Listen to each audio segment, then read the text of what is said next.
Upcoming ఓటీటీలో release అయ్యే movies: 1. Simbaa present ఆహాలో స్ట్రీమింగ్ అవుతుంది. కిల్ ప్రజెంట్ డిస్నీ ప్లస్ హాట్‌స్టార్లో స్ట్రీమింగ్ అవుతుంది. నింద ప్రజెంట్ ఈటీవీ విన్ యాప్లో స్ట్రీమింగ్ అవుతుంది. సత్య సెప్టెంబర్ 7న ఆహాలో రిలీజ్ కానుంది. కమిటీ కుర్రోళ్ళు సెప్టెంబర్ 12న ఈటీవీ విన్ యాప్లో రిలీజ్ కానుంది. బాలుగాని టాకీస్ సెప్టెంబర్ 13న ఆహాలో రిలీజ్ కానుంది. తంగలాన్ విక్రమ్, మాళవిక మోహనన్ కలిసి నటించారు. అక్టోబర్ 11న నెట్ఫ్లిక్స్లో రిలీజ్ కానుంది.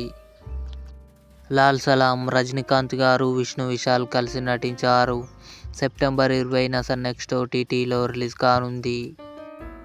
డార్లింగ్ ప్రభాస్, కాజల్ కలిసి నటించారు. అక్టోబర్ 23న థియేటర్లో రిలీజ్ కానుంది. ఇవి upcoming OTT release dates confirm చేసుకున్న తెలుగు మూవీస్ లిస్ట్. ఈ వీడియో మీకు నచ్చినట్లయితే లైక్ చేయండి, షేర్ చేయండి, మా ఛానల్ని సబ్స్క్రైబ్ చేసుకోండి.